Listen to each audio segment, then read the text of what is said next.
आकाशवाणी संबलपुर जुहार आंचलिक खबर पढ़ुचन संगीता पंडा। खाद्य प्रक्रियाकरण खाली शिल्प नुहे इटा चाषी मानकर समृद्धि ग्रामांचल परिवर्तन आउ राज्य शिल्पायनर सेतु बोली मुख्यमंत्री मोहन चरण माझी कहिछन। नुआदिल्ली ओडिशा फूड प्रो 2026 के शुभारंभ करी मुख्यमंत्री खाद्य प्रक्रियाकरण शिल्प क्षेत्र न राज्य थिबार संभावना के निवेश मानकर सामनान उपस्थापन करिछन।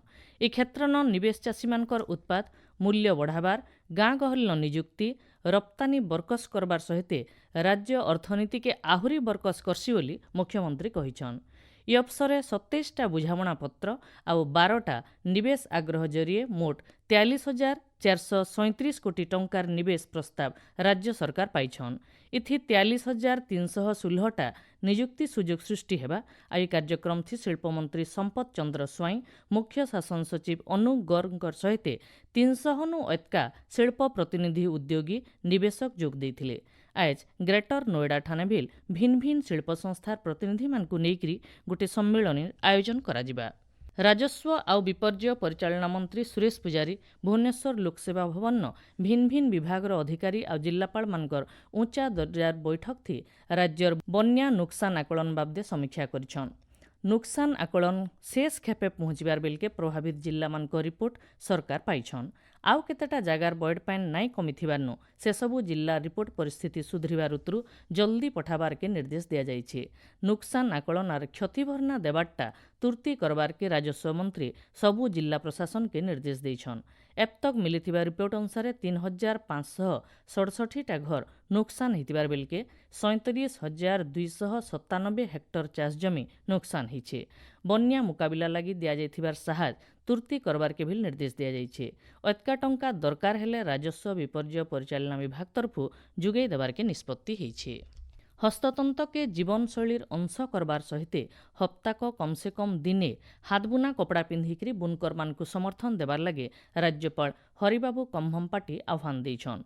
भुवनेश्वर इडको प्रदर्शनी पड़ियान होइथिबा राज्यस्तरीय जातीय हस्ततंत्र दिवस समारोह थी जोग देकरी जनप्रतिनिधि सरकारी अधिकारी शिक्षक भिन्न भिन्न क्षेत्रर पेशादार आ युवपीढ़ी ओडिशार हस्ततंत्र कपड़ा व्यवहार करिकरी उदाहरण सृष्टि करबार उचित बोली कहिछन।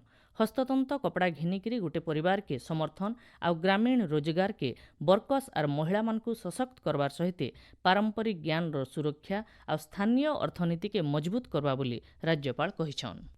राज्य चलती खरीफ ऋतु लगी सारर जोगाण आर ठीक करी बांटिबार के सुनिश्चित करबार लगे मार्कफेड प्राथमिक कृषि समवाय समिति बृहदाकार आदिवासी बहुमुखी समवाय समिति आर खुचरा विक्रेता मानकर पाखे पर्याप्त परिमाणर सार मौजूद रही। इतार छड़ा तृणमूल स्तरन समवाय समिति मानकर आवश्यकता आ मौजूद स्थिति के नजर थी रखिकरी जोगाण जारी रखबार के उत्पादनकारी कंपानी आ मार्कफेड के निर्देश दिया जाइछे। जिल्लापाल जिल्ला मजिस्ट्रेट मानकु सार सठिक विनियोग उपरे कड़ा नजर रखबार लगी कहिछन। सामाजिक सुरक्षा आ भिन्नक्षम सशक्तिकरण मंत्री नित्यानंद गंडंकर अध्यक्षता थी भुवनेश्वर ओडिशा राज्य तृतीय लिंगी कल्याण बोर्डर बैठक हो जाइछे।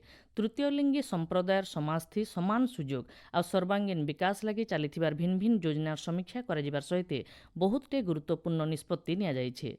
तृतीय लिंगी मानकु सरकारी चाकरी थी समान सुजोग देबार लगी आवेदन पत्र आ नियुक्ति नियमावली थी तृतीय लिंगी विकल्प सामिल करबार के मंत्री सबु विभाग के निर्देश देइछन। राज्य सर्वनिम्न सहायक मूल्यनु एतका दाम थी बैल बिका जाए नाई पारे बोली परिवहन मंत्री विभूति भूषण जेना कहिछन। ई लॉटरी जरिए बैल खादान नीलाम हेबा बोली श्री जेना सूचना देइछन। सेडे चोराबाली कारबार रुकबार लगी भिन्न भिन्न जगह चढ़ऊ करा जाइकरी कार्यानुष्ठान ग्रहण करा जाउछि बोली मंत्री कहिछन।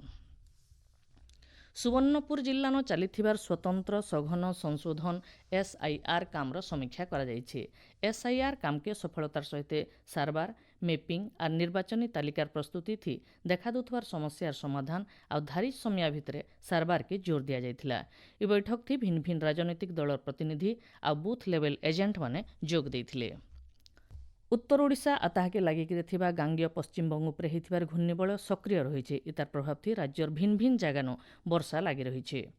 आइबा 24 घंटा भितर जबरनु अति जबर वर्षा हेबा बोली भुवनेश्वर आंचलिक पाणीपाग विज्ञान केन्द्र तरफु सतर्क सूचना जारी रहिछे। आज आंचलिक खबर इन शेष ହେଲା।